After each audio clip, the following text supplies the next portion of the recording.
time. So let me understand this, William said slowly. A 6-year-old girl is walking into my daughter's room in the middle of the night, and no one knows what she's doing in there. Sophia held his gaze. I think she's going in there because Emily is scared, she said. And that little girl decided she shouldn't be scared alone. William didn't respond. He was already making a decision.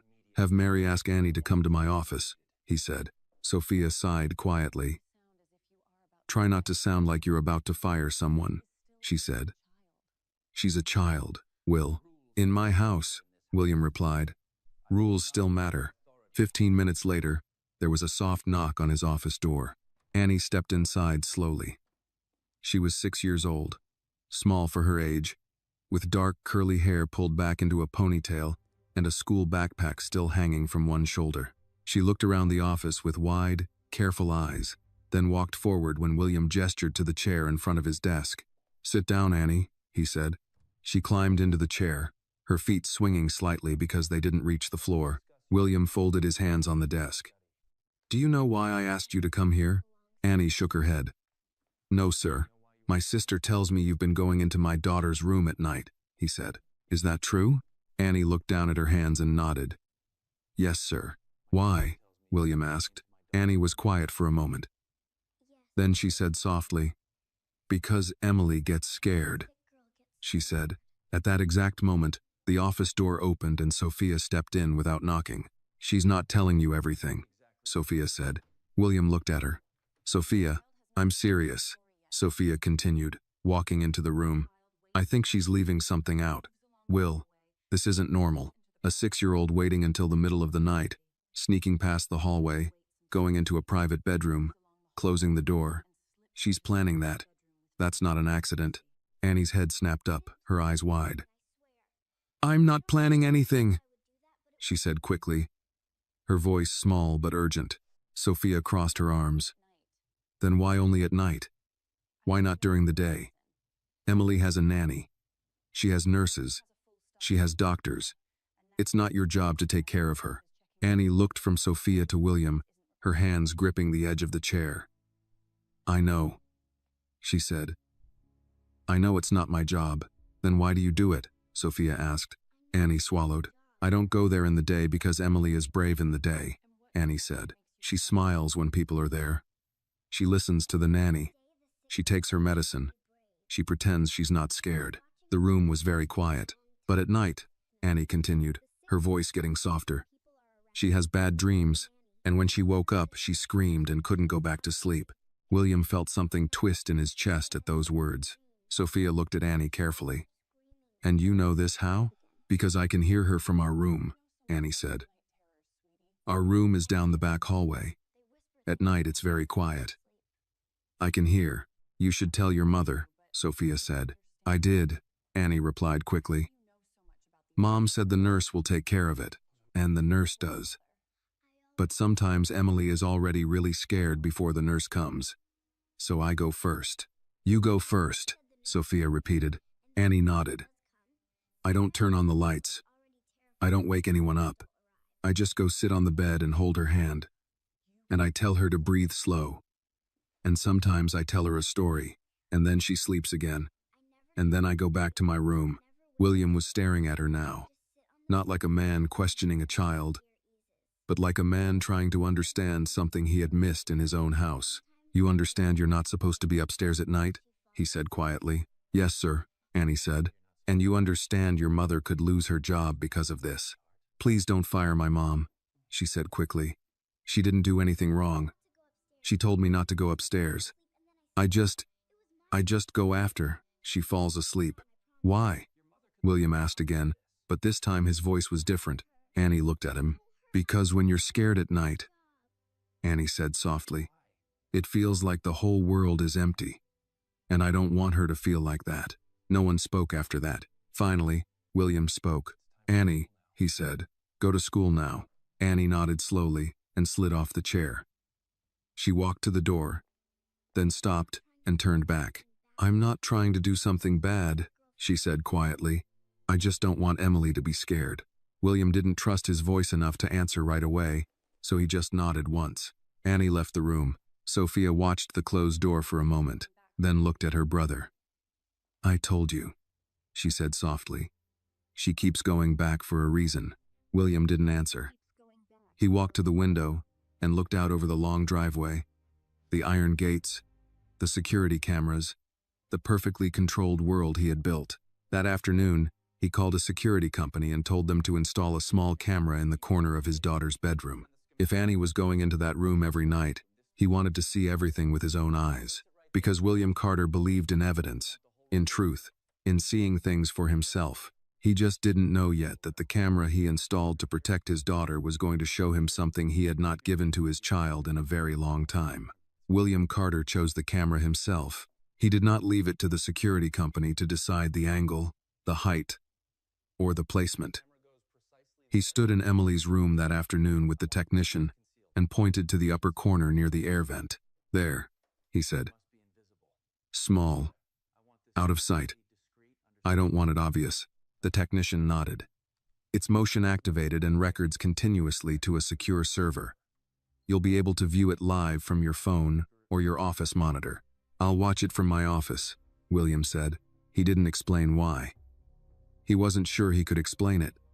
Part of him told himself this was about security, about responsibility, about making sure no one entered his daughter's room without permission again.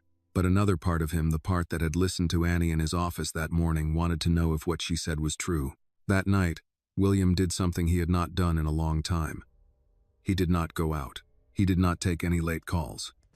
He did not open his laptop to review Asian market reports. Instead, a little before midnight, he went into his study, closed the door, and turned on the monitor connected to the new camera. Emily's room appeared on the screen in soft black and white. The bed, the small table, the heart monitor, the stuffed rabbit under her arm, the moon-shaped nightlight glowing gently beside the wall. William sat down slowly and waited. At 12:38 a.m., the bedroom door opened very slowly. Annie slipped inside, just as Sophia had described. Barefoot, moving quickly but carefully, like someone who had practiced not making noise. She closed the door behind her and stood still for a moment, listening. William leaned forward slightly in his chair. Annie walked to the bed and climbed up without waking Emily. She didn't turn on the lamp. She didn't call the nurse. She just sat near the pillow and looked at Emily for a moment, as if she was checking something only she could see. Then Emily moved in her sleep, her face tightening slightly, her hands curling into the blanket. Annie immediately reached out and placed her hand gently over Emily's hand. Emily's eyes opened slowly. For a moment she looked confused, like children do when they wake up in the dark and don't know where they are.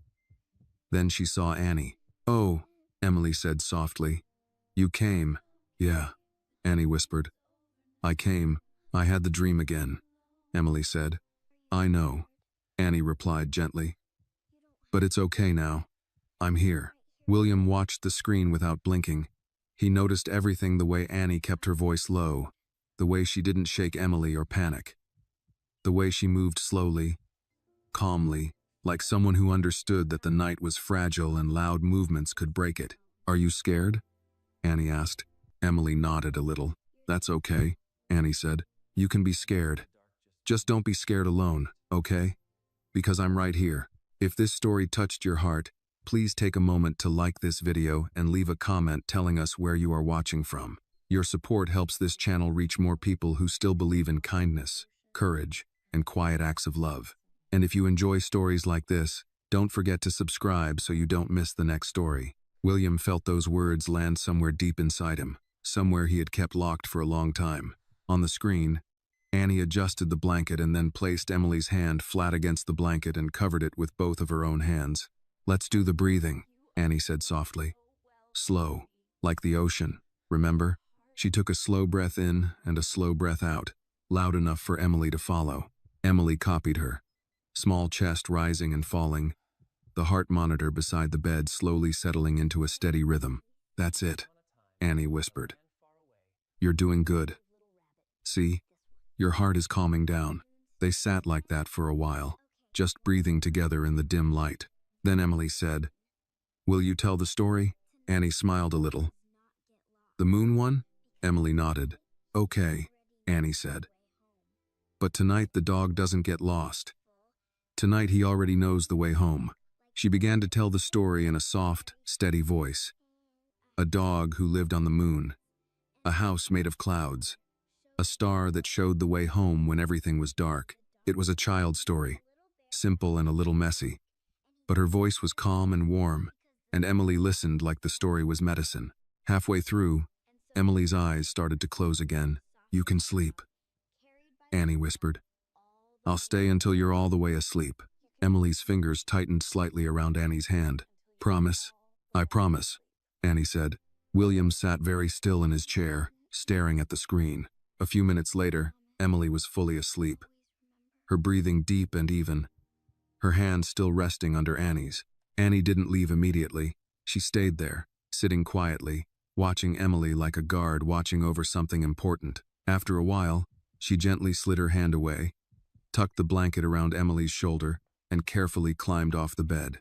Before she left, she reached over and picked up the stuffed rabbit that had fallen slightly to the side and placed it back into Emily's arms. Then she walked to the door, opened it slowly, and slipped out into the dark hallway. The room on the screen became still again, just a sleeping child, a nightlight, and the soft blinking of a heart monitor. William leaned back in his chair slowly. He had installed the camera to find out why a 6-year-old girl was entering his daughter's room every night. Now he knew. William looked at the screen for a long time. He had spent the last year trying to protect his daughter with money, doctors, machines, and rules. And a 6-year-old girl with bare feet and a brave little heart had been protecting her with nothing but time, patience, and a promise she made in the dark. The next morning, William Carter woke up earlier than usual, though he would not have been able to say exactly why. For a long time, his days had followed a strict rhythm. Calls, meetings, reports, decisions, dinners that were more business than food, and late nights in his study while the rest of the house slept. He had built his life on structure because structure was the only thing that had kept him standing after his wife died.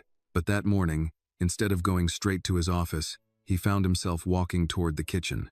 The kitchen in the Carter estate was large, bright, and surprisingly warm compared to the rest of the house. It was the only place where people talked a little louder, where coffee was poured without ceremony, where the staff sometimes laughed when they thought no one important was listening. Mr. Bennett stood near the counter reading the morning paper, his glasses low on his nose. He looked up when William walked in, and though his expression remained respectful as always, there was a flicker of something like quiet understanding in his eyes. "Good morning, sir," Mr. Bennett said. "Good morning," William replied. Mrs. Turner, the cook, nearly dropped a plate when she saw him. "Mr. Carter, I didn't know you'd be down this early. Would you like breakfast in the dining room?" William shook his head slightly. "Coffee is fine." He sat at the long kitchen island instead of the formal dining room table that could seat 12 people but was usually occupied by only one man and a silence too large to fill. A few minutes later, he heard small footsteps coming from the back hallway. Quick steps, then slower steps, like someone remembered they were supposed to walk, not run, in this house. Annie appeared in the doorway with her backpack on, her hair still slightly messy in the way children's hair always is in the morning no matter how hard their mothers try. She stopped when she saw William sitting there, like she had walked into the wrong room by mistake. For a moment, they just looked at each other. William Carter had faced investors who wanted to dismantle his company and competitors who wanted to destroy him. None of those situations had ever made him feel as strangely uncertain as sitting at his own kitchen counter looking at a 6-year-old girl who had been secretly taking care of his daughter. "Good morning, Annie," Mr. Bennett said gently, breaking the silence. "Good morning, Mr. Bennett," Annie replied politely, still looking at William like she wasn't sure what she was supposed to do next. William realized he was staring and cleared his throat slightly. "Good morning, Annie," he said. "Good morning, sir," she said. She walked carefully to the other side of the kitchen island and set her backpack down on the floor, then climbed onto one of the tall stools. Mrs. Turner automatically placed a glass of milk and a piece of toast in front of her. Like this was a routine that happened every day. Annie picked up the toast but didn't eat it right away. She looked at William again, then looked down at her hands. "Emily slept good last night," Annie said quietly, like she was giving a report. William felt something in his chest tighten again at the simple sentence. She said it like it mattered to her whether his daughter slept well. "I know," William said before he could stop himself. Annie looked up quickly. You know? William paused for half a second, then said, the nurse told me. Annie seemed to accept that, and nodded once.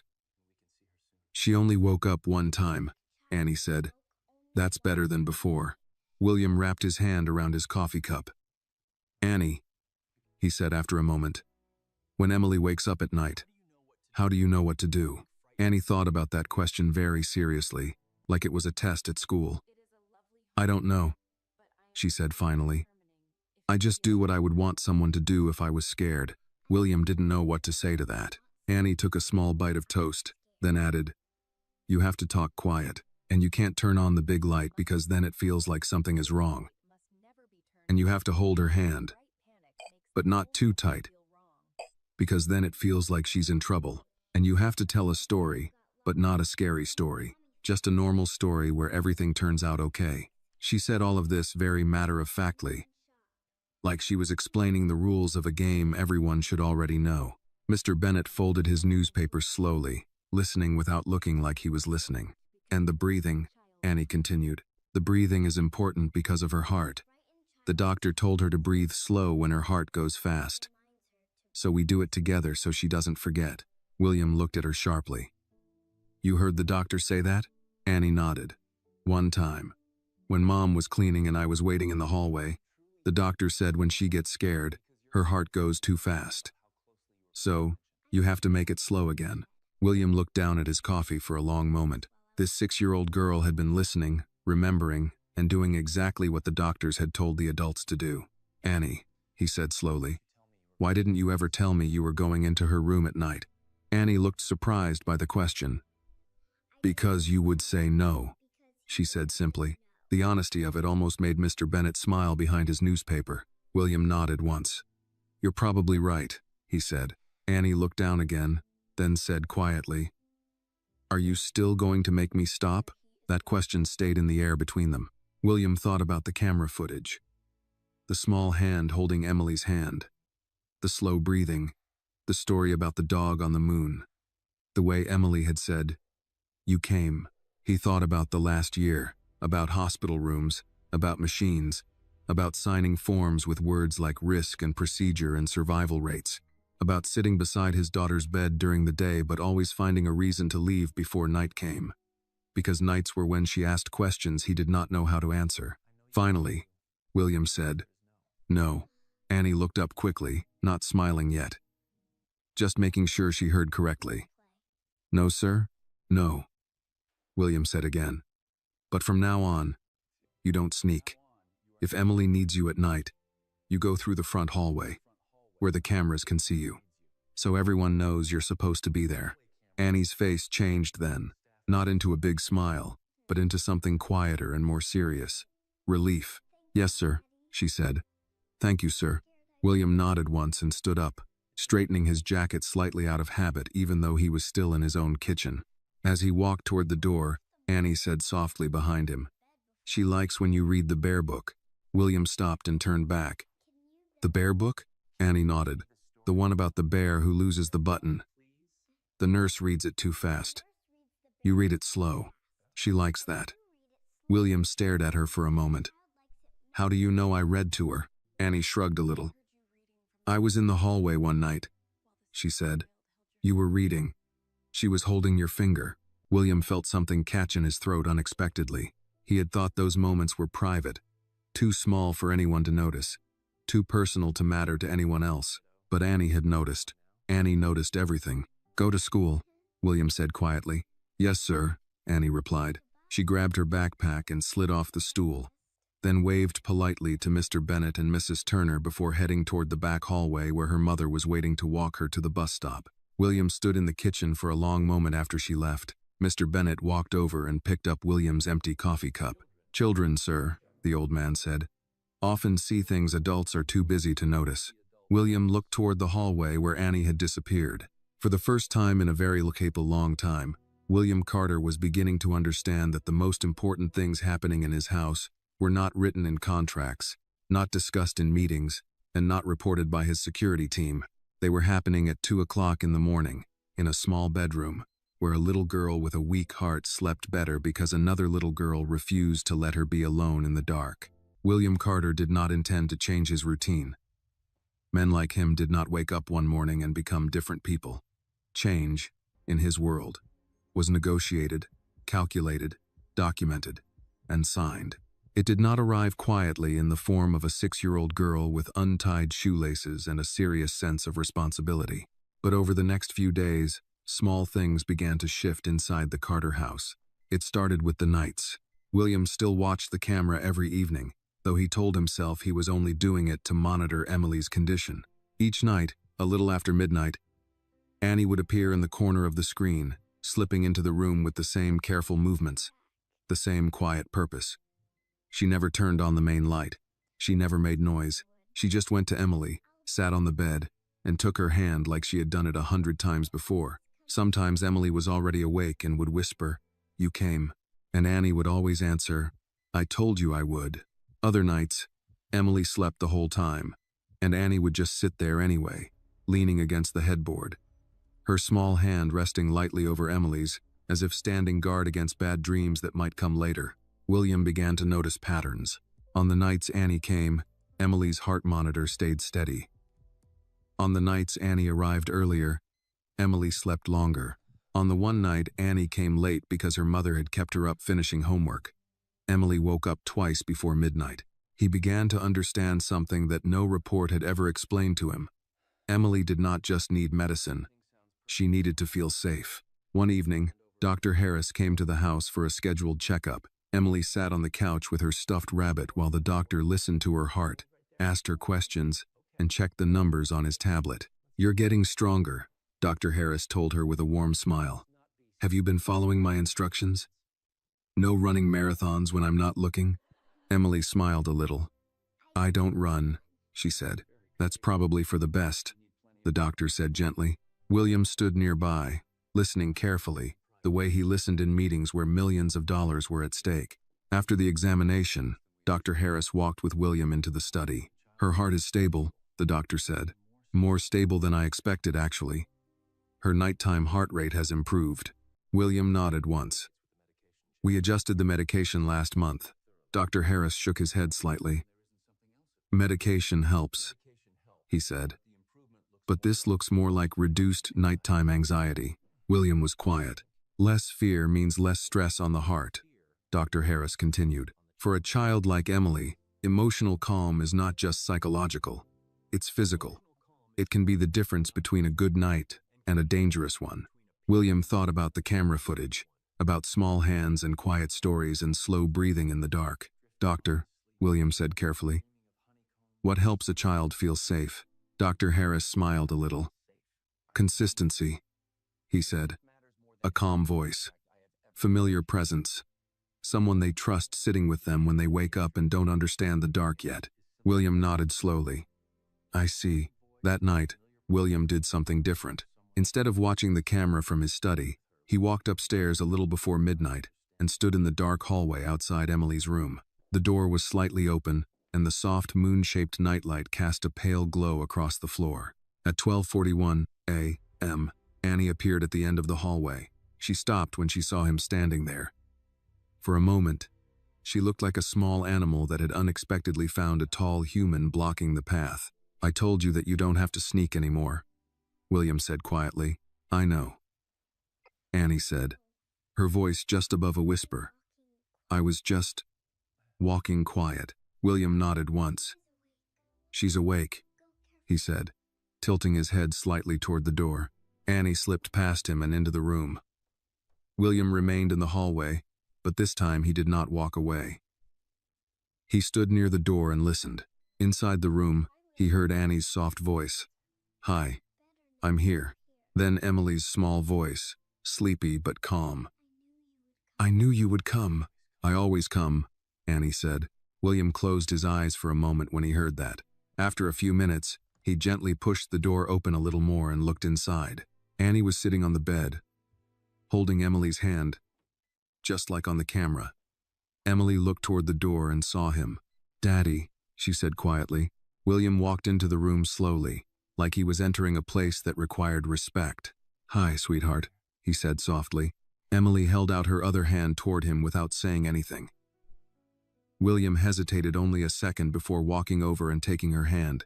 Now Emily lay between them, holding Annie's hand with one hand and William's with the other. Her small fingers wrapped around both of them like she was connecting two sides of a bridge. Annie was telling me about the moon dog, Emily said sleepily. William looked at Annie. The moon dog? He asked. Annie nodded seriously. He lives on the moon, but he keeps getting lost, she said. But every time he gets lost, someone turns on a light so he can find his way back. William sat down slowly in the chair beside the bed, still holding Emily's hand. That's a good story, he said. Emily's eyes were already starting to close again.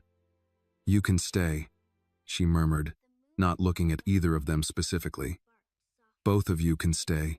William looked at Annie. Annie looked back at him like she was waiting for permission, even though she was already sitting on the bed.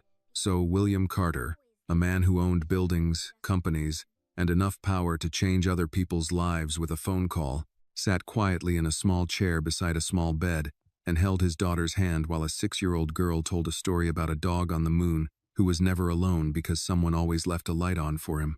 After a while, Emily fell asleep. Annie carefully loosened her fingers and began to slide off the bed, but William spoke quietly. You can stay until she's fully asleep, he said. Annie nodded and sat back down. William watched his daughter's face in the soft light. Her breathing was calm.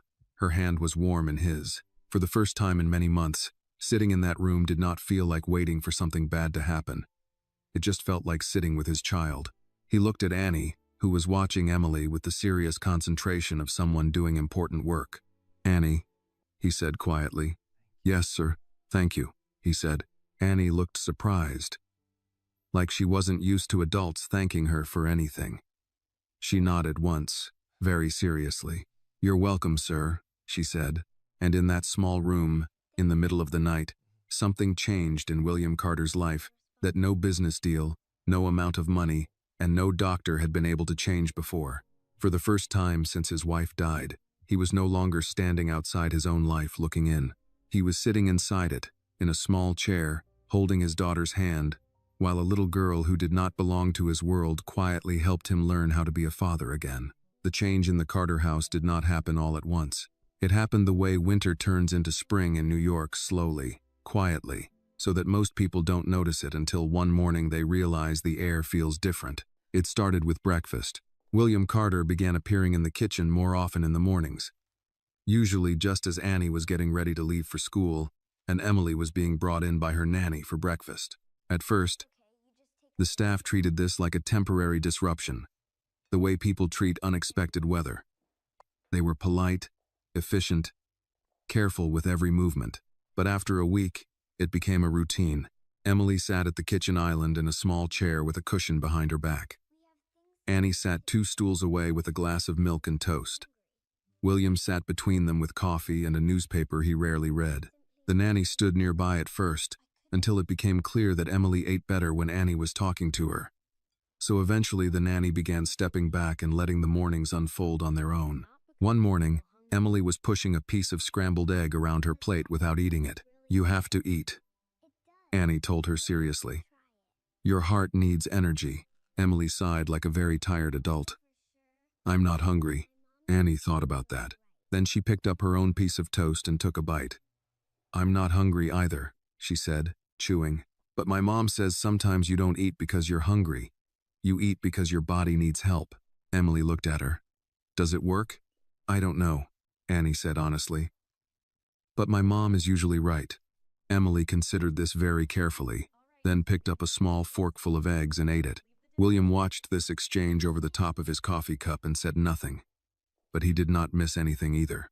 After breakfast, the driver took Annie to school and the nanny took Emily to the playroom for her morning lessons. William usually left for the office after that.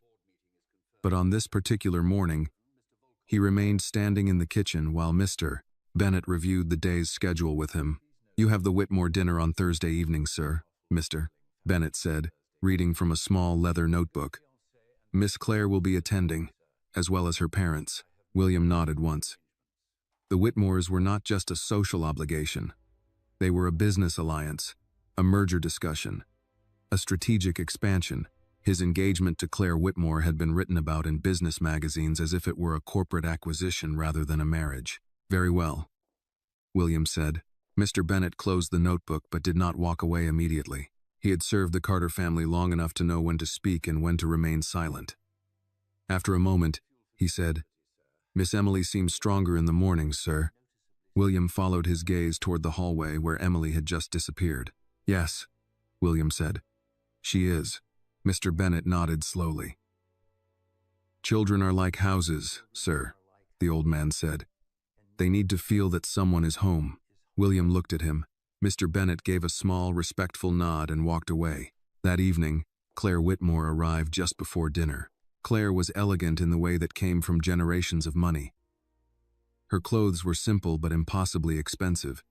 Her posture perfect, her smile practiced but convincing. She kissed William lightly on the cheek when she arrived, then handed her coat to Mr. Bennet without looking at him. "William," she said, "my father wants to finalize the details before the end of the quarter. He thinks the merger announcement should come with the engagement party. It will be good for the markets." William nodded. "We'll discuss it after dinner." Claire glanced toward the staircase. "How is Emily?" she asked. "She's doing well," William said. "I brought her a doll from Paris," Claire said. "Where is she?" "In the playroom," William replied. "She's finishing her lesson." Claire walked into the playroom without knocking, William a step behind her. Emily was sitting on the floor with Annie, who was still in her school uniform, her backpack on the floor beside her. They were building something out of wooden blocks, some kind of house with a tower that leaned slightly to one side. Emily looked up when Claire entered, but she didn't get up. She just watched. "Emily, darling," Claire said brightly, holding out the doll. "Look what I brought you." Emily looked at the doll, then at Annie, then back at the doll. "Thank you," she said politely, the way she had been taught. Claire's eyes moved to Annie. For a brief second, something cold passed through her expression before the polite smile returned. "And you must be the maid's daughter," Claire said lightly. Annie stood up immediately.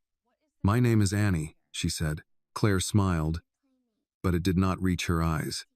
"Of course it is," she said. "And what are you doing in here?" Before Annie could answer, Emily spoke. "She's playing with me," Emily said. Claire laughed softly. "That's very kind of her. But Emily, you have tutors and teachers and plenty of toys. You don't need to play with the staff." The room went very quiet. William, standing near the door, watched Annie's face carefully. Children often looked at the floor when they were embarrassed. Annie did not. She stood very still, her hands at her sides, her eyes serious but not angry. Emily reached over and took Annie's hand without saying anything. Claire noticed. Her smile tightened slightly. "Emily," Claire said in a gentle but firm voice, "come here, darling. Let Annie go back to her mother. She has her own things to do." Emily did not move. She held Annie's hand tighter. William spoke then, his voice calm and even. "Annie is not working right now," he said. "She's a child. She's allowed to play." Claire looked at him, surprised. "William, I didn't mean—" "I know what you meant," William said quietly. The silence that followed was polite on the surface and sharp underneath. Claire recovered quickly, as people like her always did. She smiled again, smoother this time. "Of course," she said. "I just think it's important that Emily grows up understanding how the world works." William looked at his daughter, at her small hand holding Annie's like it was the most natural thing in the world. "Yes," he said slowly. "I agree. It is important that she understands how the world works." That night, long after Claire had left and the house had gone quiet, William stood once again in the hallway outside Emily's room. Inside, Annie was sitting on the bed, and Emily was telling her something in a sleepy voice. William could not hear the words, but he could see Emily smiling, her small hand still wrapped around Annie's. For the first time, William began to understand that there were two kinds of people in his world. People who believed they were important because of money, power, and last names, and people who became important because a small child reached for their hand in the dark and trusted that they would not let go. And he was beginning to realize which kind of person he wanted his daughter to become. Claire Whitmore did not like being ignored. She was not a woman who raised her voice or created ugly scenes. She was far too well trained for that. Claire believed in quiet influence, in polite pressure, in making problems disappear without anyone being able to say exactly when or how it happened. She believed in order, in hierarchy, in the natural structure of the world as she understood it. And in Claire Whitmore's world, a maid's daughter did not sit at the same breakfast counter as William Carter and his child. 3 days after her visit, she returned to the Carter estate in the late afternoon, unannounced but entirely expected in the way that powerful people were always expected. Mr. Bennett opened the door, and Claire stepped inside, elegant as always, her heels making soft, precise sounds on the marble floor. "Good afternoon, Mr. Bennett," she said. "Good afternoon, Miss Whitmore," he replied politely. "Is William home?" "He is in his study, miss." Claire nodded and handed him her coat. As she walked past the hallway that led toward the kitchen, she slowed slightly when she heard something she did not expect. Laughter, a child's laughter, Emily's laughter. Claire turned her head and looked down the hallway. In the kitchen, Emily sat on one of the tall stools, and Annie stood beside her, showing her how to stack slices of apple and peanut butter into what appeared to be a very unstable tower. Mrs. Turner stood nearby, pretending not to watch, and Mr. Bennett stood at the counter polishing silver that was already polished. "If it falls, we just build it again," Annie was saying. Emily giggled. "It's going to fall. Everything falls," Annie said wisely. "That's why you don't build it too tall." Claire watched this scene for a long moment, her expression unreadable. Then she turned and walked toward William's study. William was standing by the window when she entered, reading something on his tablet. He looked up when she walked in. "Claire," he said. "We need to talk," she replied. He set the tablet down. "All right." Claire did not sit. She walked slowly around the room, looking at the bookshelves, the desk, the city skyline beyond the glass, as if she were inspecting a property she was considering purchasing. "I stopped by the kitchen," she said. "I saw Emily and the little girl." William did not say anything. Claire turned to look at him. "William, I'm going to speak plainly, because that's what adults do when they're about to join families and companies and futures together." He waited. "That child is in the main part of the house constantly now," Claire said. "She eats there. She plays there. She sits with Emily, as if she belongs there. She's Emily's friend," William said calmly. Claire smiled slightly. "She is the housekeeper's daughter." William's expression did not change. "Her name is Annie. That's not the point," Claire said, her voice still perfectly controlled. "The point is boundaries, structure, order. Children need to understand how the world works, and so do the people who work for us." William walked to the desk and leaned one hand against it. "And how does the world work, Claire?" Claire met his eyes. "The world works because people understand their place," she said. "And when they don't, things become messy." William was quiet for a moment. "Emily is not things," he said finally. "And Annie is not messy." Claire sighed softly, like she was the reasonable one in a difficult conversation. "William, you're letting emotion interfere with judgment. I understand why. Emily is sick. You've been through something terrible. But this," she gestured vaguely toward the rest of the house, "this is not how you solve it." William's voice was very calm when he answered. "Do you know why Emily sleeps through the night now?" Claire hesitated slightly. "The new medication, I assume." William shook his head once. "No." He walked over to a cabinet, opened a drawer, and took out a tablet. He tapped the screen once, then turned it toward Claire. On the screen was the black and white video from the hidden camera in Emily's room. Claire frowned slightly. "You put a camera in her room?" "Yes," William said.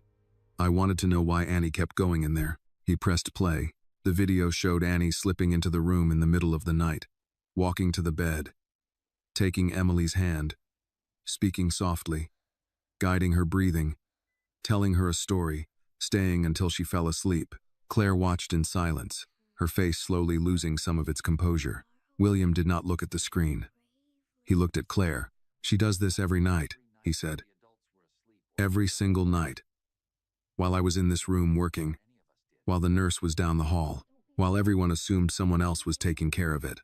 On the screen, Annie said softly, "You're not alone. I'm right here."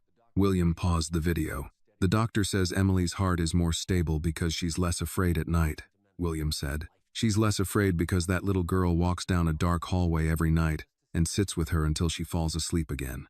Claire said nothing for a long moment. Finally, she said, "You're becoming attached." William almost smiled, but there was no humor in it. "My daughter is attached," he said. "I'm just catching up." Claire crossed her arms.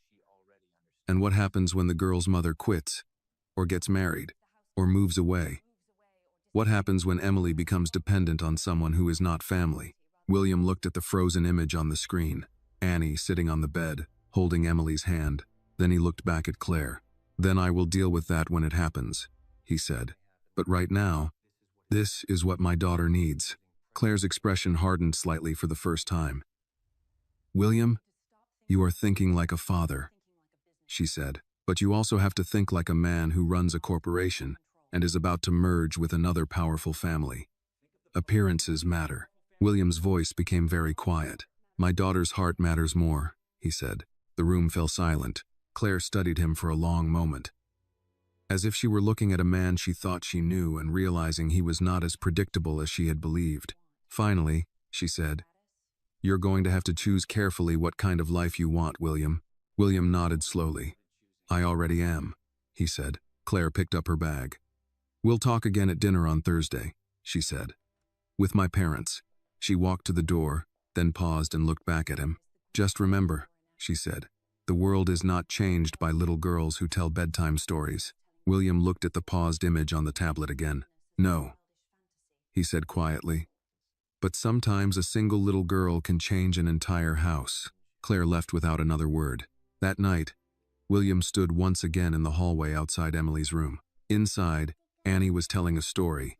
Emily was listening, and the soft light from the moon lamp filled the room with a quiet kind of peace. William leaned lightly against the wall and listened to the sound of his daughter's small voice and Annie's steady one. For the first time, he began to understand that this was no longer just about a child sneaking into a room at night. This was about loyalty, about kindness, about the kind of quiet courage that does not announce itself and does not ask for permission. And deep down, William Carter knew something else too. A storm was coming, and when it arrived, he was going to have to decide who truly belonged in his house. On Thursday evening, the Carter house looked the way it always did when important people were coming. Quiet, perfect, and slightly colder than usual. The long dining table was set with white plates, crystal glasses, and silver that reflected the chandelier light in sharp, clean lines. Mrs. Turner and the kitchen staff moved like a small, silent army, placing dishes with careful precision. Mr. Bennett supervised everything with the calm authority of a man who had run formal dinners in this house for longer than most of the guests had known William Carter existed. Upstairs, Emily sat on her bed in her pajamas, her stuffed rabbit tucked under her arm. Annie sat beside her, brushing the rabbit's fur gently with a small plastic brush, like it was a very important patient. "You have to be gentle," Annie said. "If you brush too hard, he'll lose more fur and then he'll be cold." Emily nodded very seriously. "We don't want him to be cold." There was a soft knock on the door, and Sophia stepped in. "Hey, you two," she said with a warm smile. "Emily, your dad has guests tonight, so you have to sleep a little earlier, okay?" Emily made a small face. "I don't like when there are too many people." "I know," Sophia said, sitting on the edge of the bed. "But they'll be downstairs, and you'll be up here, and Annie will be right here, right?" Annie nodded immediately. "I'm here." Emily seemed satisfied with that and lay down, pulling the blanket up to her chin. Annie reached over and took her hand automatically, like it was part of the bedtime routine now. Sophia watched them for a moment, her expression soft but thoughtful. "You know," she said quietly to Annie, "you're very important to her." Annie looked a little confused. "I'm just her friend," she said. Sophia smiled slightly. "Sometimes that's the most important thing you can be." Downstairs, the Whitmores arrived exactly on time. Claire entered first, elegant and calm, followed by her father, Richard Whitmore, and her mother, Eleanor Whitmore. They were the kind of people who carried their wealth like an invisible coat, always present, always noticeable, even when they were being perfectly polite. William, Richard Whitmore said, shaking his hand firmly. Good to see you. Richard. Eleanor. William replied. They moved into the sitting room for drinks before dinner. Conversation was smooth, controlled, and full of numbers hidden inside polite sentences. The European expansion will be easier after the merger, Richard said. Your infrastructure, our political connections. It's a strong combination. That's the idea, William replied. Eleanor Whitmore sipped her wine and glanced around the room. And how is your daughter, William? Claire tells us she's been unwell. She has a heart condition, William said calmly. But she's doing better. That's good to hear, Eleanor said politely. Children need stability. Claire set her glass down. Emily has become very attached to a certain situation in the house, she said carefully. William did not look at her. If you're referring to Annie, you can say her name. Richard Whitmore looked mildly confused. Annie, the housekeeper's daughter, Claire said. She's been spending a great deal of time with Emily. Eleanor Whitmore's eyebrows lifted slightly, but she said nothing. Richard looked at William. Is that wise? He asked in a neutral business tone, as if they were discussing a junior employee. William answered just as calmly. It's helpful. Claire gave a small, controlled smile. Emily has nurses, tutors, and doctors, she said. But she seems to prefer the company of a 6-year-old. Emily prefers people who make her feel safe, William said. There was a brief silence at that. Richard cleared his throat slightly. Of course, he said. But you must be careful, William. Children become attached easily, and attachments can become complicated. William looked at him. She's a child, Richard. Not a business liability. Dinner was announced before the conversation could go further, but the tension did not disappear. It simply followed them to the table and sat down with them like an uninvited guest. Upstairs, Emily was still awake, talking softly to Annie. Do you think my daddy likes Claire? Emily asked sleepily. Annie thought about that. I don't know, she said honestly. Grown-ups are hard to understand. Emily nodded like this confirmed something she already suspected. I think he's different when she's here, Emily said. Different how? Annie asked. He talks like he's in a meeting, Emily said. Not like when he reads the Bear Book. Annie considered this very seriously. Maybe he forgets, she said. Forgets what? How to be at home, Annie said. Emily seemed to think that made sense. After a moment, she yawned and squeezed Annie's hand.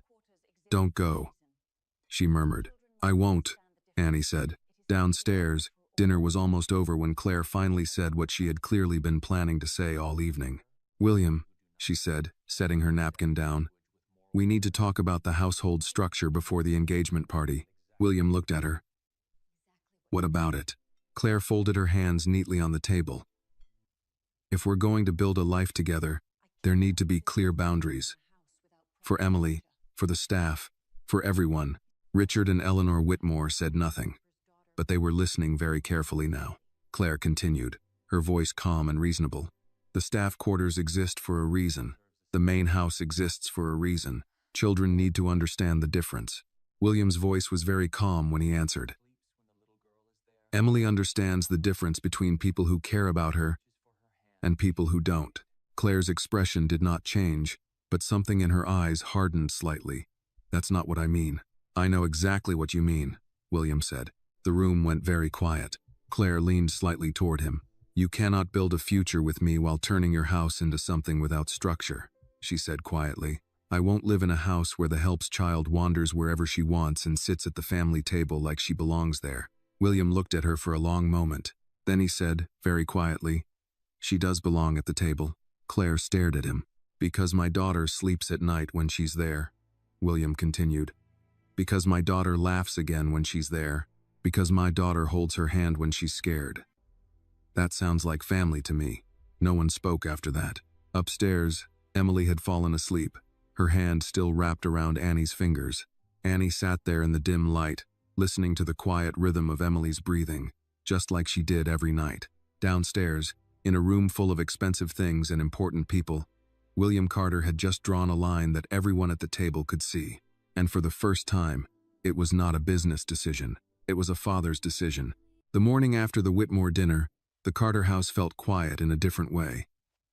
Not tense, not cold, just watchful, like a place that knew something important had been said and could not be unsaid.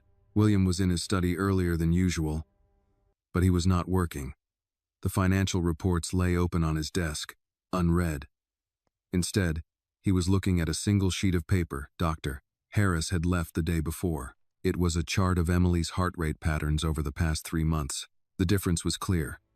On the chart, there were small notes written in the doctor's careful handwriting. Night terror episode. Elevated heart rate. Sedation required. And then, about 5 weeks ago, the notes changed. Sleeping through night, mild disturbance, recovered quickly, stable. That was about the time Annie had started walking down the hallway at night. William leaned back in his chair and closed his eyes for a moment. He was a man who believed in data, in patterns, in cause and effect.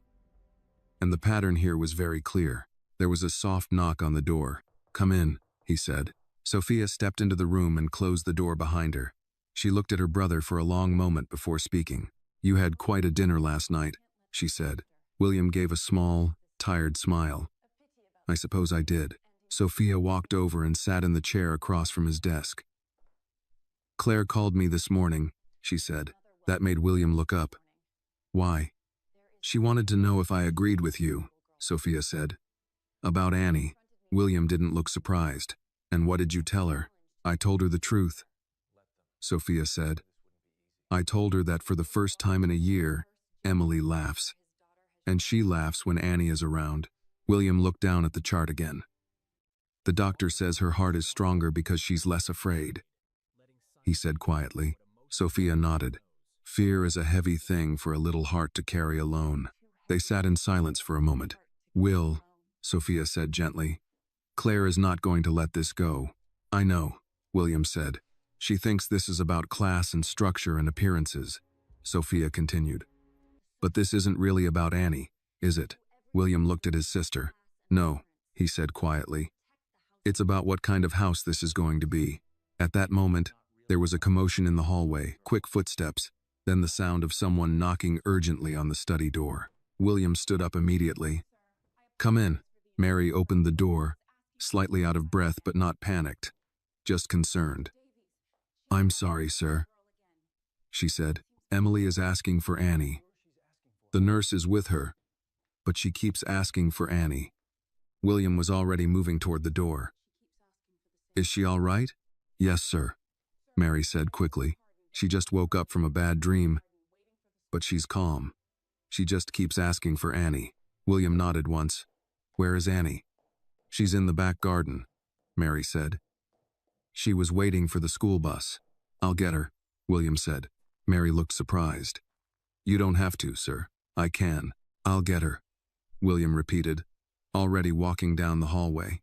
He found Annie sitting on the low stone wall near the back garden, her backpack beside her, her feet swinging slightly as she watched the morning traffic far beyond the gates. She looked up when she heard his footsteps and immediately slid off the wall. "Did I do something wrong?" she asked, the question coming out automatically, like she had learned to ask it before adults could accuse her of anything. William shook his head. "No," he said. "Emily had a bad dream. She's asking for you." Annie didn't wait for anything else. She grabbed her backpack and ran toward the house, then slowed down when she reached the door, remembering she wasn't supposed to run inside. William watched her as she hurried down the hallway and disappeared into Emily's room. He followed more slowly and stopped at the door. Inside, Emily was sitting up in bed, the nurse beside her, checking the monitor. Emily looked toward the door immediately when Annie entered. "You came," Emily said. "I was outside," Annie said, climbing onto the bed and taking her hand. "I came fast. I had the dream," Emily said quietly. "I know," Annie replied. "But it's morning now. Bad dreams don't work very well in the morning." Emily seemed to think about that and then nodded slightly, like it made perfect sense. The nurse looked at William and gave a small, professional nod. "Her heart rate is already coming down," she said quietly. William watched as Annie sat beside his daughter, talking to her about something simple, the tree in the garden, a bird she saw, what they might draw later. Nothing important. Nothing dramatic, just small, ordinary words that made Emily's breathing slow and her shoulders relax. After a few minutes, Emily lay back down, still holding Annie's hand, but now she was calm, her eyes half closed, her body resting instead of tense. William stepped back into the hallway, and Sophia joined him there. "You see?" she said quietly. William nodded slowly. "Yes," he said. "I see." Down the hall, he could see Mary standing near the kitchen door, watching but not interfering. She looked like a mother who understood that sometimes children built their own small worlds, and adults had to be careful not to break them. William walked toward her. "Mary," he said. She straightened slightly. "Yes, sir. From now on," William said, "Annie is allowed in the main house whenever Emily asks for her. Day or night. No one is to stop her." Mary looked genuinely surprised. "Sir, I don't want to cause trouble." "You're not causing trouble," William said. "You and your daughter are helping my daughter." Mary's eyes filled with quiet emotion, but she kept her voice steady. "Thank you, sir," she said. "Annie she cares about Emily. That's all." William nodded. "I know," he said. As he walked back toward his study, he passed the long hallway where the family portraits hung generations of Carters in oil paintings. Serious men and elegant women who had built wealth, businesses, reputations. William stopped and looked at the paintings for a long moment. All those people had built the Carter name, the Carter fortune, the Carter legacy. But none of them, he thought, had ever done anything as important as what a 6-year-old girl was doing every night in a small bedroom at the end of the hall. And for the first time, William Carter began to understand that legacy was not just about what you built, it was about who you protected, and he was starting to realize exactly who needed his protection now. The following week, the Carter house settled into a new rhythm, one that no one had officially announced but everyone quietly adjusted to. Annie still went to school every morning, still did her homework at the small desk in the staff quarters, still helped her mother fold laundry sometimes. But in the spaces between those ordinary things, she moved through the main house as if an invisible door had been opened for her. Not as staff, not as a guest. As someone expected, Emily's health continued to improve in small, measurable ways. She ate a little more, she slept longer, she smiled faster. Dr. Harris noticed it. The nurse noticed it. Even Mr. Bennett noticed it, and Mr. Bennett noticed everything. One afternoon, William came home earlier than usual and found the playroom unusually quiet. The nanny was organizing books on the shelf, but Emily and Annie were not there. "Where are the girls?" William asked. "In the sunroom, sir," the nanny replied. "They said they were building something important." William walked down the hall toward the sunroom and stopped at the doorway without announcing himself. Inside, Emily and Annie were on the floor, surrounded by pillows, blankets, and an impressive number of stuffed animals. They had built what looked like a small, uneven tent out of chairs and blankets. "It's a hospital," Emily was explaining. "For stuffed animals?" Annie asked. "No," Emily said seriously. "For hearts." Annie nodded like this made perfect sense. "Okay, then we need rules." "What kind of rules?" Emily asked. Annie held up her fingers and began counting. "Rule number 1. Nobody is allowed to be alone." Emily nodded immediately. "That's the most important rule." "Rule number 2, Annie continued. "If someone is scared, you hold their hand." Emily reached over and took Annie's hand to demonstrate. "Rule number 3, Annie said. "You have to talk nice to people when they're in the hospital, even if you're tired." Emily thought about that. "That's a good rule," she said. William stood in the doorway, listening to two children build a world that was kinder and simpler than the one he lived in. Emily looked up and saw him. "Daddy," she said. "We're making a heart hospital. I can see that," William said, walking into the room. "Do you have room for one more patient?" Emily smiled. "Only if you follow the rules." William nodded solemnly. "What are the rules?" Annie looked at him very seriously. "Rule number 1. Nobody is allowed to be alone," she said. William felt that familiar tightness in his chest again. "That sounds like a very important rule," he said. "It is," Emily said, "because being alone makes everything worse." William sat down on the floor with them. something he had not done in a very long time. "And what's rule number 2?" he asked. "If someone is scared, you hold their hand," Annie said. And she reached over and took Emily's hand again, like she always did. William looked at their small hands together, then slowly placed his own hand on top of both of theirs. "I think that's a good rule," he said quietly. For a while, the three of them sat inside the blanket hospital, talking about very serious things like whether stuffed animals preferred apple juice or orange juice, and whether a dog could be a doctor if he was very smart. From the doorway, Mr. Bennet watched without interrupting. He would later tell Mrs. Turner in the kitchen, "I have worked in this house for 32 years, and I have never seen Mr. Carter sit on the floor during business hours." But the world did not stop because William Carter sat on the floor in a blanket fort. The world, as it always did, continued to move, and with it came people who had plans. That evening, Claire called. William took the call in his study while the house grew quiet for the night. "My parents were not impressed," Claire said without preamble. "I didn't expect them to be," William replied calmly. "You embarrassed me, William," she said. "In front of them.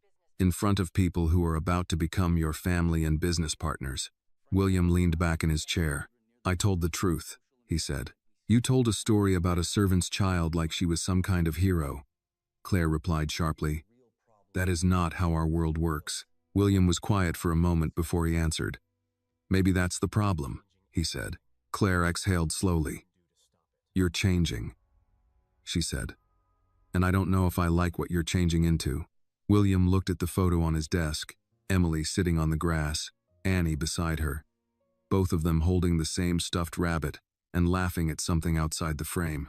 "I do," he said quietly. There was a long silence on the phone. Finally, Claire said, "My father thinks it would be better if the household were reorganized before the engagement party. Fewer complications, fewer blurred lines." William's voice was very calm. "Annie and her mother are not leaving this house," he said. "That's not what I said," Claire replied smoothly. "But perhaps the girls should spend less time in the main house. It's not appropriate. People will talk." "People always talk," William said. "That's not new. This is different," Claire said. "This affects reputation." William stood up and walked to the window, looking out at the long driveway, the gates, the city lights far away. "Claire," he said quietly, "do you know what affects reputation more than anything?" "What?" she asked. "The way you treat people who cannot give you anything," he said. Claire did not respond immediately. "Think about what I said," William continued. "Because this conversation is not really about Annie. It's about what kind of people we are." He ended the call before she could answer. Later that night, William stood once again outside Emily's bedroom door. Inside, Annie was already there, sitting on the bed, and Emily was telling her about the heart hospital they had built. "We need more doctors," Emily was saying. "I can be a doctor," Annie said. "You already are," Emily replied sleepily. "You fix my heart at night." William stood very still in the hallway when he heard that. He did not go inside right away. He just stood there in the dim light, listening to his daughter's slow breathing and Annie's quiet voice. For most of his life, William Carter had believed that saving someone meant money, power, influence, the best doctors, the best hospitals.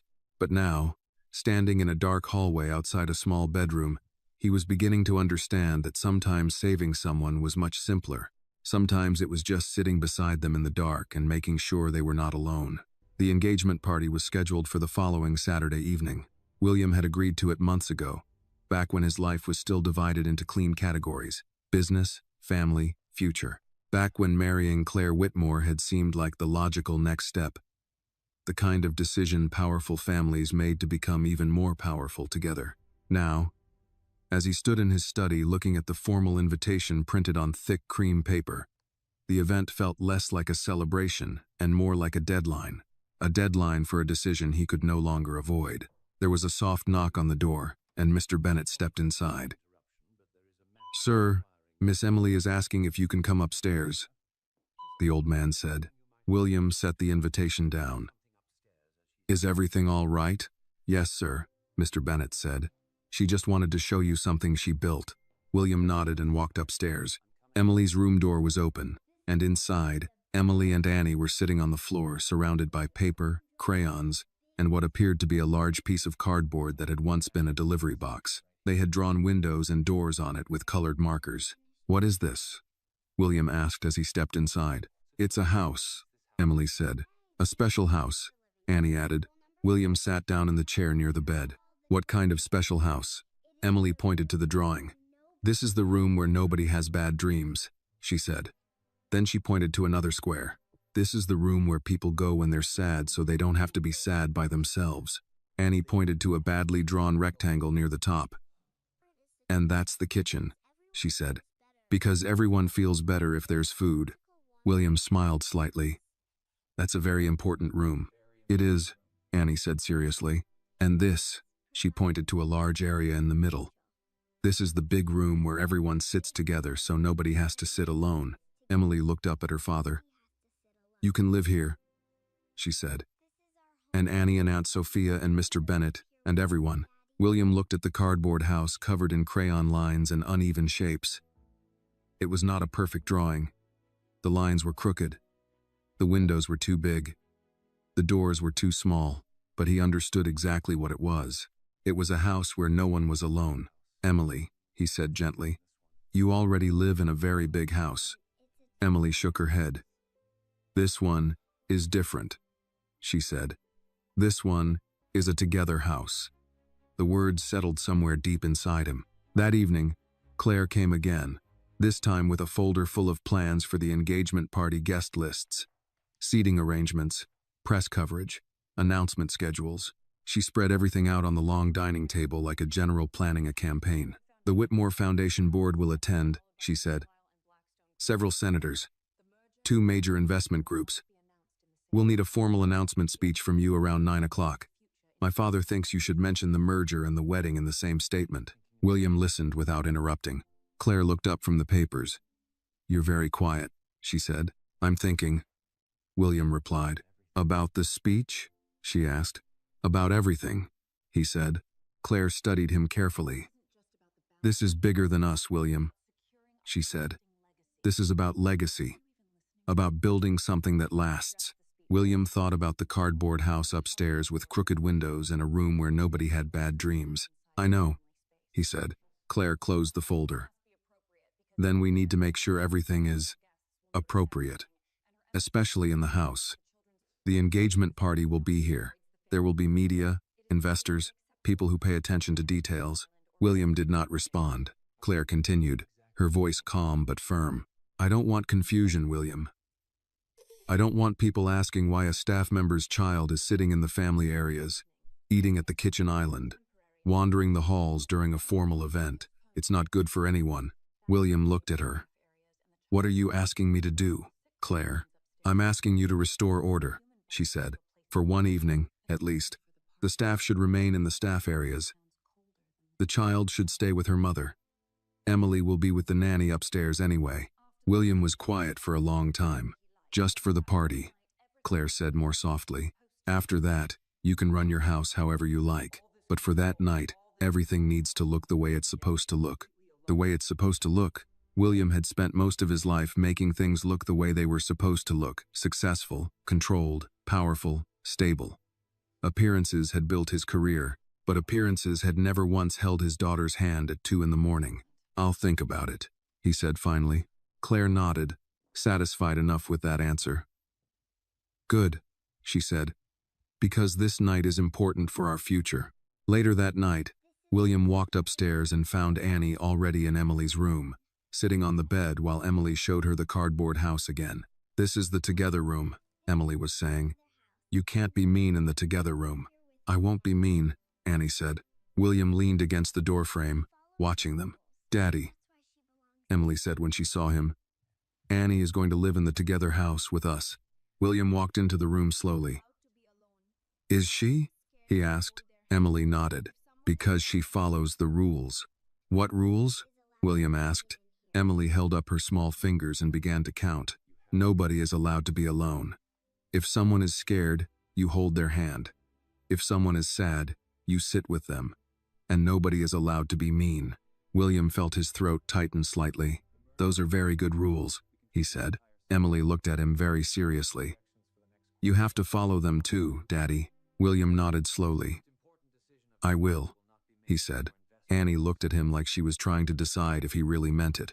William looked back at the cardboard house, at the crooked lines and the rooms drawn in crayon. And he realized something very clearly. In a few days, his real house would be full of powerful people talking about money, influence, and the future. But the most important decision about his future would not be made in front of those people. It would be made in quiet moments, in small rooms, in the middle of the night, where no one was watching except a hidden camera and a man who was slowly learning what kind of life he actually wanted to build. And he was beginning to understand that the choice in front of him was not just about a party. It was about what kind of house he wanted to live in. A house that looked perfect from the outside, or a house where no one was ever alone in the dark. The engagement party arrived with the kind of quiet precision that defined the Carter world. By late afternoon, the house no longer felt like a home. It felt like a venue. Cars moved in and out of the long driveway. Catering staff in black uniforms carried trays through the service entrance. White flowers were arranged in tall glass vases. Lights were tested.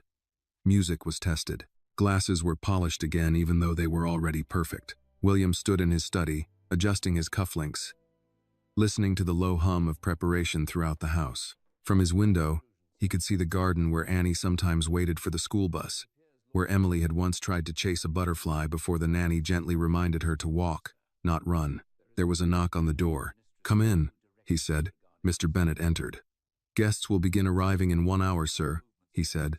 Then he hesitated slightly before adding, Miss Claire has asked that the staff review the movement schedule again. William looked at him. Movement schedule? Yes, sir. Mr. Bennett said carefully. Which hallways are for guests? Which areas are restricted? Which staircases the staff should use this evening? William understood immediately what that meant, even though Annie's name had not been mentioned. Where is Annie? William asked. In the staff quarters with her mother, sir, Mr. Bennett said. Miss Claire thought it would be less confusing if the child remained there during the party. William was quiet for a moment. Did Emily ask for her? Mr. Bennett nodded once. Yes, sir. Miss Emily asked if Annie would be upstairs tonight. William looked toward the door, toward the long hallway that led to Emily's room. I'll speak to Emily, he said. Upstairs, Emily was sitting on her bed in a white dress Claire had sent earlier that week. The dress was beautiful, delicate, and completely impractical for a 3-year-old who preferred crayons and cardboard houses. She was holding her stuffed rabbit and looking at the door when William walked in. Daddy, she said immediately. Is Annie coming tonight? William sat down on the edge of the bed. There are going to be a lot of people in the house tonight, he said gently. It might be a little busy. Emily watched his face very carefully, the way children do when they know adults are not saying everything they mean. But Annie will come later? She asked. William did not answer right away.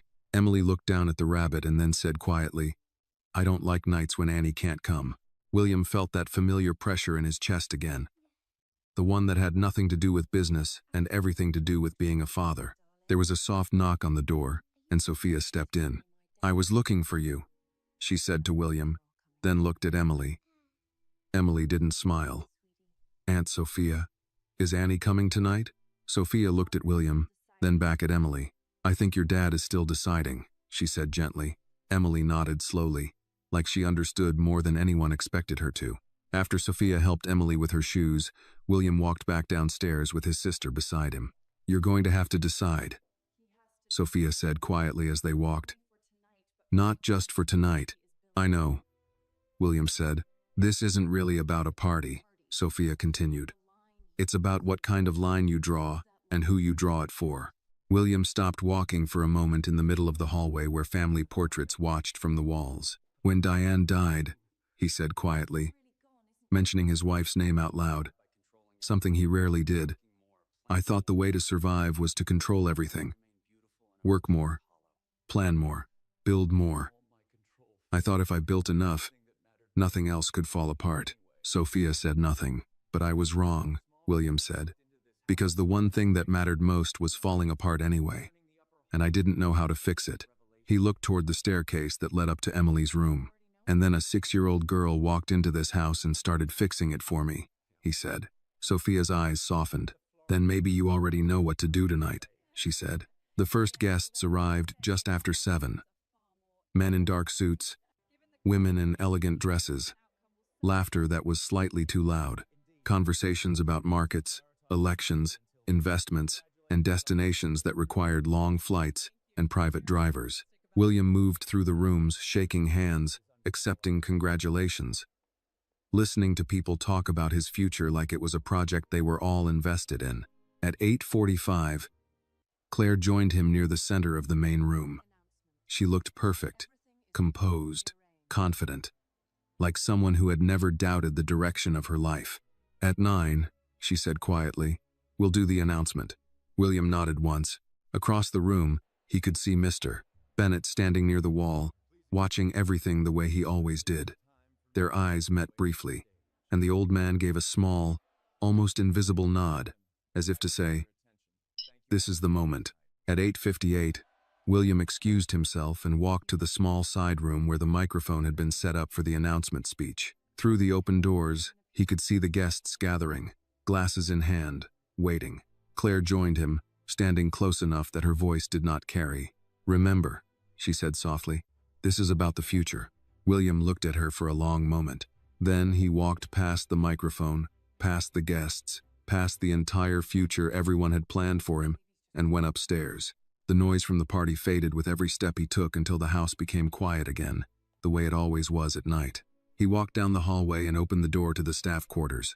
Mary looked up immediately, surprised. Annie was sitting at the small table doing homework, her pencil moving slowly across a page of spelling words. Both of them stood up when they saw him. "Mr. Carter," Mary said, unsure if she was in trouble. William looked at Annie. "Emily is waiting for you," he said. Annie blinked. I thought I wasn't supposed to go upstairs tonight," she said. William shook his head. "You are," he said. "You always are." Annie looked at her mother, and Mary nodded gently. "Go on," she said. "Take your sweater. It's cold upstairs at night." Annie grabbed her sweater and walked toward William. For a moment, she hesitated, then slipped her small hand into his without really thinking about it. William looked down at her hand in his, then walked with her down the hallway and up the stairs, past the music, the voices, the future waiting downstairs, and toward the small room where his daughter was waiting in the quiet. Because in the end, he knew exactly where he was supposed to be, and exactly who he was supposed to stand beside. When William and Annie entered Emily's room, the noise of the party downstairs faded into something distant and unimportant, like a radio playing in another house. Up here, the lights were soft, the air was quiet, and the world felt small enough to understand. Emily was sitting up in bed, still wearing the white dress, her stuffed rabbit in her lap. She looked toward the door the moment it opened, and when she saw Annie, her entire face changed. "You came," Emily said. "I came," Annie answered, walking straight to the bed and climbing up beside her like she had done every night for weeks. William stood near the door for a moment, watching as Emily took Annie's hand and immediately relaxed, her shoulders dropping, her breathing slowing, like someone had turned off a noise only she could hear. Downstairs, somewhere far below them, there was the sound of polite laughter and glasses touching, and a piano playing something soft and expensive. "Upstairs," Emily said quietly. "There are too many people in the house." "I know," Annie said. "But they're all downstairs. This is still your room." Emily nodded and leaned back against the pillows. "Can you tell the Moondog story?" she asked. "Of course," Annie said. William walked over and sat in the chair beside the bed. The same chair where he had spent so many nights over the past year, feeling helpless and afraid of the machines and the numbers and the future. Annie began the story in a soft voice. Once there was a dog who lived on the moon, and every night he had to check that all the lights on Earth were still on, because if the lights were on, it meant people were still taking care of each other. Emily's eyes began to close slowly as she listened. Halfway through the story, there was a knock on the door. Not a soft knock, a firm one. William turned. Claire opened the door before he answered. She stood there in her evening dress, perfect and composed, but her eyes were not calm. "Everyone is waiting," she said quietly. "It's time for the announcement." William looked at her, then at Emily, whose eyes were half closed, still holding Annie's hand. "I'm not coming downstairs right now," he said. Claire stared at him. "William, this is not optional. My parents are here. Investors are here. The press is here." Emily opened her eyes slightly at the sound of Claire's voice, but Annie gently squeezed her hand and continued the story in a soft whisper, like she was building a wall of calm around the bed. Claire noticed that. Her eyes moved to Annie, then back to William. "This is exactly what I was talking about," Claire said quietly but sharply. "This situation, this confusion, this lack of boundaries." William stood up slowly. "Emily is going to sleep," he said. "I'll come down later." "No," Claire said. "You need to come down now. You need to make the announcement. You need to show people that you are in control of your house, your family, and your future." William looked at her for a long moment. Then Emily spoke, her voice small and sleepy. "Daddy?" William turned immediately. "Yes, sweetheart? Are you going somewhere?" she asked. William walked back to the bed and sat down again, taking her other hand. "No," he said softly. "I'm right here."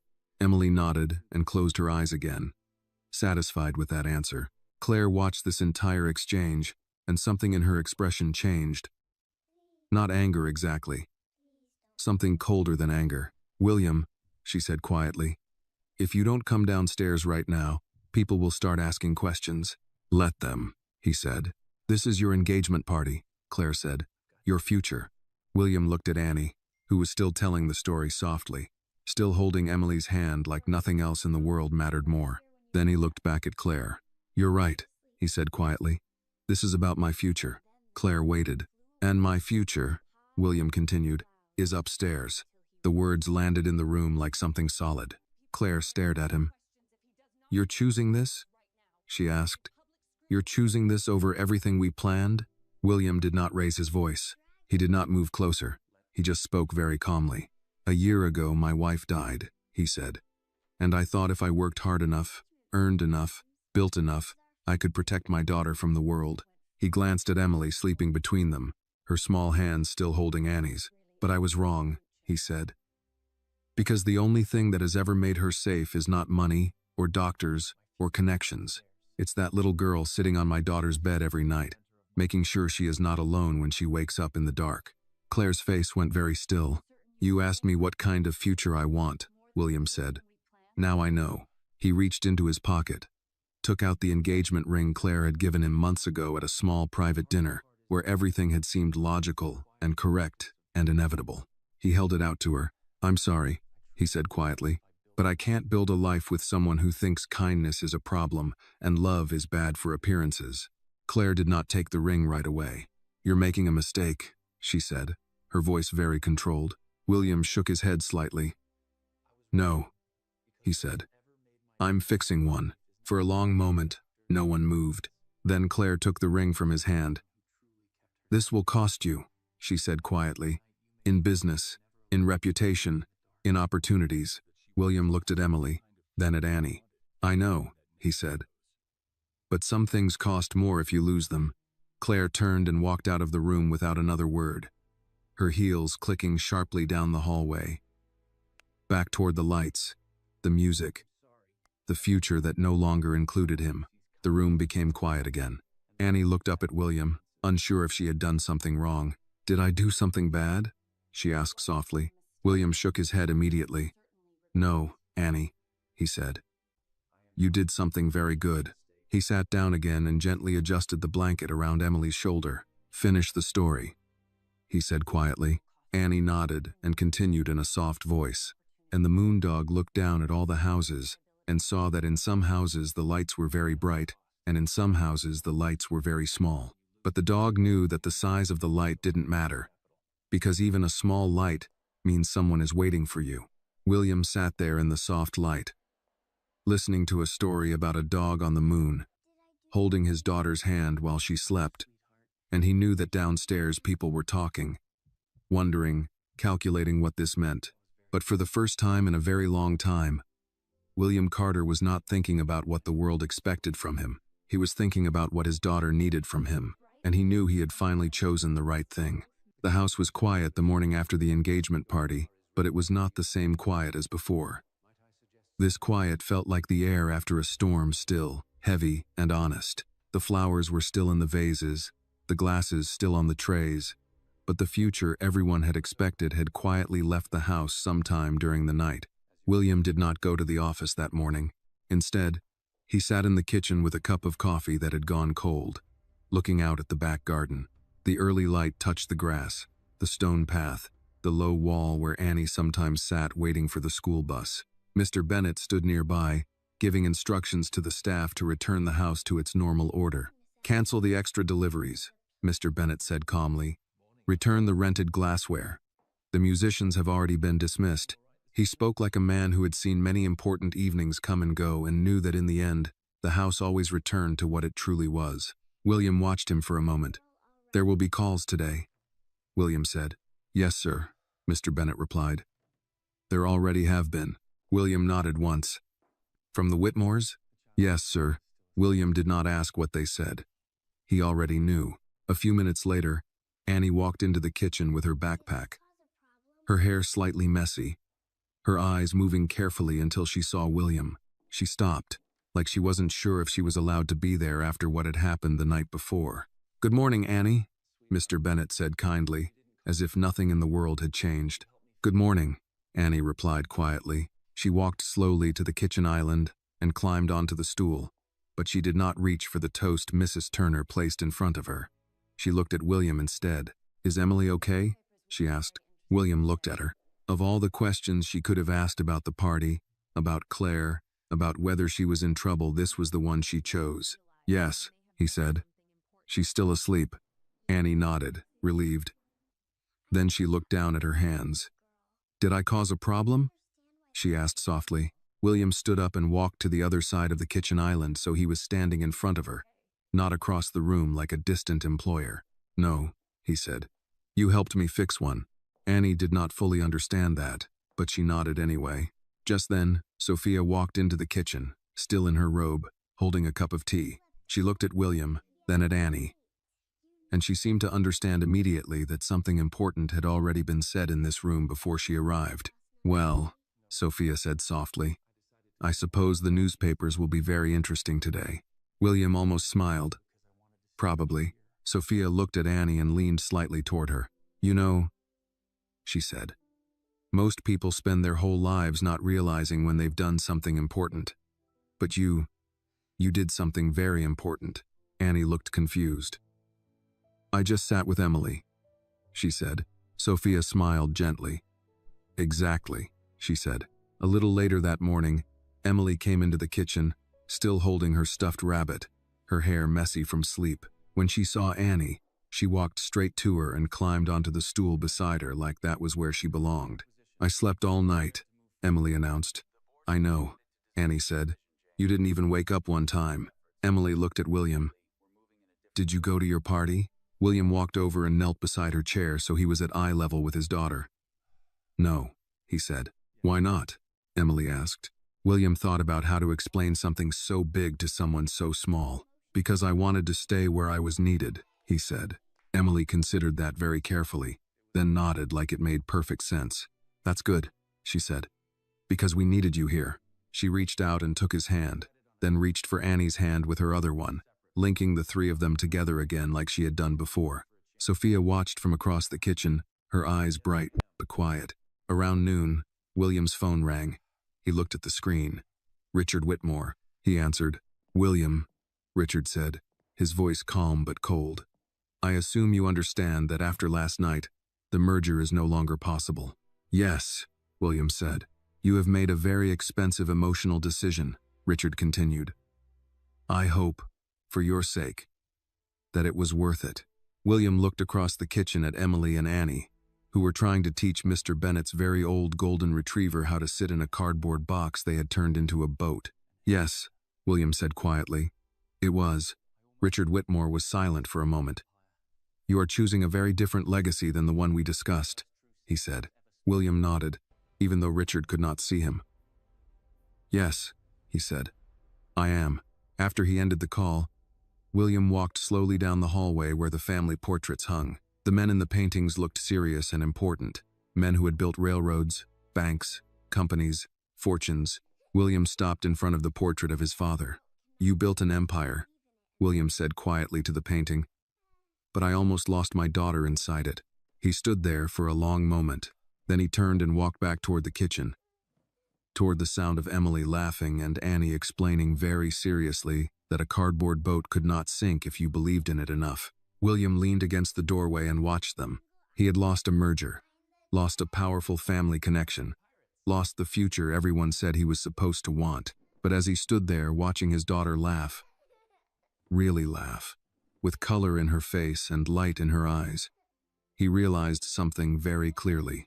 He had not lost anything that mattered, and he had gained something no amount of money had ever been able to buy. He had gained a small, brave, 6-year-old girl who walked into the dark every night to make sure his daughter was not alone. And in doing so, she had walked into his life and quietly, patiently,